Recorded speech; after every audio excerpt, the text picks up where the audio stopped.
Scientists at the University of South Wales in Sydney, Australia have discovered the purpose of a 3,700-year-old clay tablet. What if I told you the very first angry customer complaint wasn't typed in an email, but carved into stone? 3,700 years ago. A Babylonian man named Nani was so furious with his copper supplier that he etched his rage into a clay tablet. Clifton 322 is arguably the most interesting, most sophisticated mathematical document from the ancient world. It tells us that past civilizations understood mathematics a lot better than we thought. And then 3 weeks ago, AI translated it under 4 minutes. Now we can read every single word of it. Imagine for a second you write an angry email to Amazon, but instead of hitting send, you carve it in clay, bake it in an oven, and send a messenger across enemy territory. That's exactly what Nani did. Holding a tablet that was written thousands of years ago and being able to read what it says. Now picture this, thousands of these clay emails sitting in museum basements, half broken, unreadable, waiting for someone to unlock them. And suddenly, a machine does this in minutes what humans couldn't in centuries. But that's not the end of the story. The question arises, if humans haven't changed in 3,700 years, what else about us is hardwired that we can't escape? What if the Babylonians were recording not just their trade, but also advanced mathematics, star maps, and even instructions from those who came from heaven to earth? If that's true, then our entire origin story may have been hidden in plain sight for 4,000 years. Right now, in museums across the world, 500,000 clay tablets are sitting untranslated. That's 500,000 voices from the birth of civilization, silent for thousands of years. That's not just one problem. We only have about 100 people on Earth who can read ancient cuneiform script, and each tablet takes years to translate by hand. At this rate, we'd need 5,000 years just to catch up. But last month, artificial intelligence cracked the code, not just translating faster, but achieving 98% accuracy.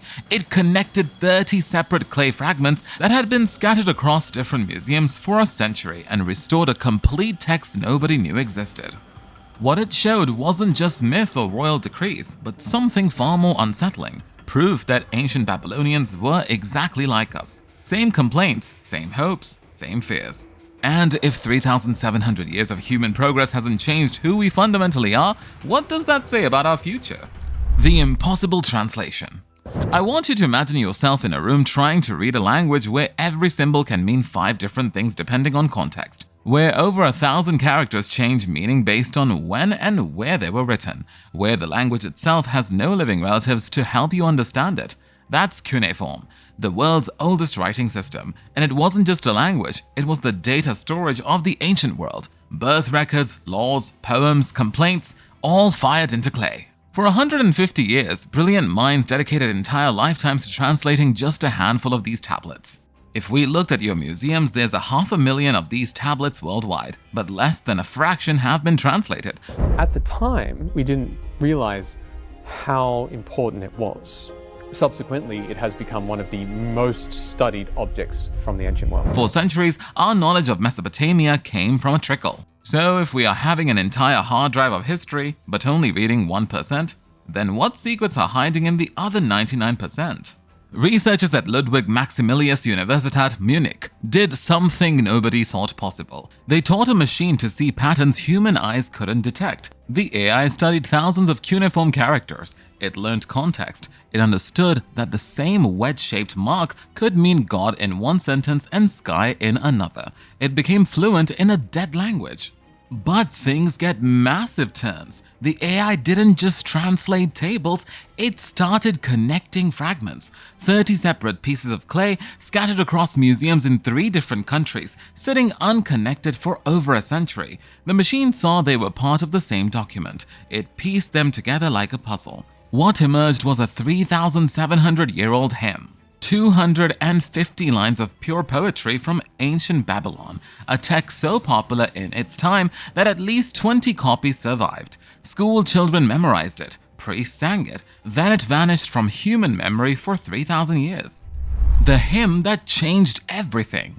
The hymn opens with reverence to Marduk, Babylon's chief god, then it describes the city itself. Listen to how they say their home.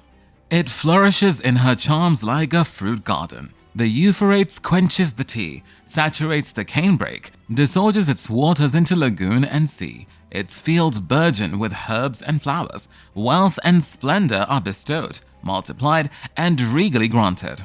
Do you get the emotion in it? This isn't just ancient poetry, it's civic pride, the same pride you feel when you describe your hometown to a stranger. But here's the line that should make you stop and think.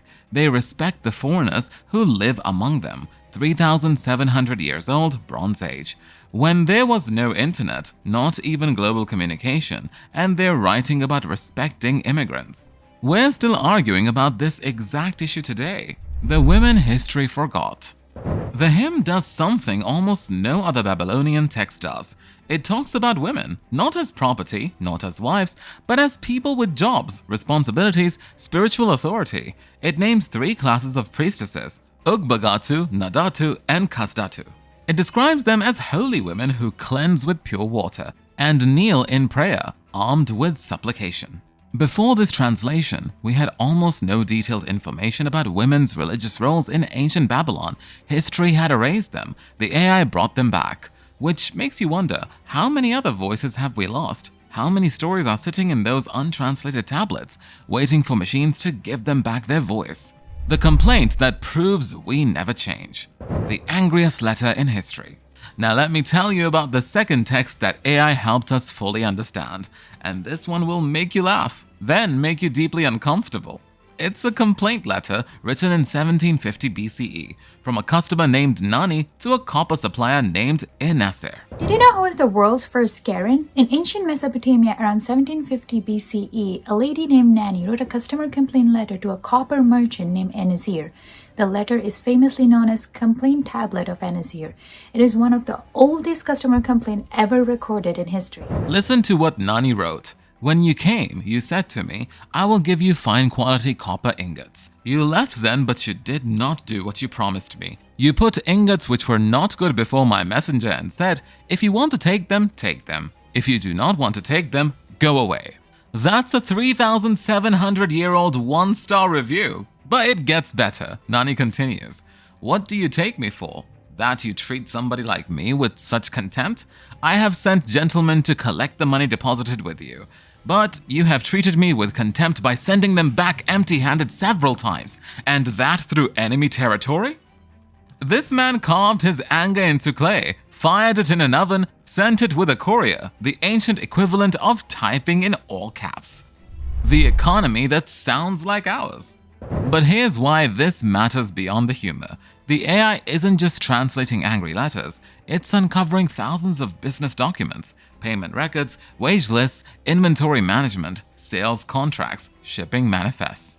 Ancient Babylon had a sophisticated economy with detailed record keeping that would make modern accountants nod in approval. They tracked barley shipments, they calculated interest rates, they had consumer protection laws. About 30 years before Nani's complaint, King Hammurabi created one of history's first legal codes. It included protection for customers against bad business practices. Nani knew his rights. That's why he was so angry. Nasir violated established consumer protection law. We're still arguing about the exact same things in small claims court today. The pattern we can't escape. Think about this for a second. 3,700 years. That's 148 generations. In that time, we invented writing, mathematics, democracy, science, computers, space travel, and artificial intelligence. But a Babylonian transplanted to today would understand your frustration with bad customer service immediately. They'd recognize your civic pride, they'd relate to your complaints about foreigners or your defense of them. Our technology changed, our brains didn't, which raises an uncomfortable question. Are we actually making progress, or are we just running the same program with better graphics? What else is waiting? The 500,000 voices? Remember those 500,000 untranslated tablets I mentioned at the start? The AI just opened the doors to all of them. At 98% accuracy and 4 minutes per tablet, we could translate the entire backlog in about 4 years. 4 years to hear from 500,000 people who've been silent for millennia. The AI is already finding things scholars never expected. School assignments where students practiced writing, letters between family members, medical prescriptions, recipes. Every mundane detail is a window into how people actually lived. Not the kings and priests, regular people, workers, merchants, students, parents. It's like reading someone's personal blog from 3,700 years ago. The technology paradox. But here's where the story takes a dark turn. The AI that's unlocking these voices was designed exactly like what the tablets describe. Some of those untranslated tablets contain creation stories, stories where gods created humans as laborers, being designed to do work the gods didn't want to do. Sounds familiar? We created artificial intelligence to do work we don't want to do, to labor tirelessly without complaint, to serve our purposes. We're following the exact same blueprint that 3,700-year-old myths describe, creating workers, delegating tasks, building tools that free us from burden. Which raises the question, in this story, are we the gods who create, or are we the created workers following programming we don't fully understand? The mirror gets darker. The AI found something else that should disturb us. Tablets showing that Babylonians had advanced trigonometry 1,500 years before the Greeks supposedly invented it. They had detailed astronomical data, star charts, planetary motion calculations. They drew maps of their known world with Babylon at the center, surrounded by a salt sea, and 8 mythical outer regions. We still put ourselves at the center of our maps. We still imagine our enemies as mythical threats beyond our borders. The question of progress. So, here's what the AI translation breakthrough is really showing us. Yes, our technology improved. Yes, we can do things that Babylonians couldn't dream of. But fundamentally, we're running the same emotional software, the same social patterns, the same conflicts. We just carved our anger into clay. Now we type it in 280 characters. They debated immigration and national identity. We're still debating it. They told stories about creating workers to do their labor. We're literally creating AI workers to do our labor. The question nobody wants to ask: what if we're stuck? The AI breakthrough proves we can unlock the past faster than ever imagined. But what if the past is just showing us that we're trapped in patterns we can't escape? 3,700 years, 148 generations, and we're still complaining about bad service, debating who belongs in our society, creating workers to do our labor, fighting over resources, seeking meaning through religion and philosophy, forming tribes and excluding others. What if 3,700 years isn't enough time to change human nature? What if 37,000 years isn't enough? Evolution works on scales of hundreds of thousands of years. Written civilization is only 5,000 years old. We're essentially running Stone Age brains with Space Age technology. The AI's uncomfortable truth. As the AI translates more tablets, the pattern becomes clearer. Ancient people weren't primitive, they were us. Same intelligence, same emotions, same problems. They could do complex math, build massive structures, predict planetary movements, run sophisticated economies. They also fought wars, created inequality, struggled with environmental disasters, couldn't figure out how to live together peacefully. We have better tools. We haven't solved the core problems. The creation story we're living. The AI is finding creation stories in those untranslated tablets. Stories about beings who created workers, about labor disputes among divine creatures, about humans designed for servitude who gained intelligence and independence. We're now the creators in this story. We're making AI workers. We're having labor disputes about automation. We're watching our creation gain capabilities we didn't fully plan for. The script hasn't changed, only the actors. The priestesses nobody remembered. But there's one detail that gives me hope. Those priestesses the AI discovered, the women history had erased. For 3,000 years, nobody knew they existed. Their names, their roles, their contributions, all forgotten until a machine gave them back their voice. How many other forgotten voices are waiting in those 500,000 tablets? How many perspectives did we lose? How many solutions to problems were written down and then buried? Maybe we're not stuck. Maybe we just forgot the lessons our ancestors learned. And maybe, ironically, the workers we created, these AI systems, they are the key to remembering. The reflection. What the machine saw. The AI doesn't just translate, it finds patterns across thousands of texts. It sees connections humans miss. And what it sees is this. Babylonians worried about money, they loved their families, they found meaning in religion, they fought with neighbors, they complained about bad service, they took pride in their cities, they tried to be better than they were. Every single pattern still exists today. So I have a question that AI can't answer but forces us to ask ourselves.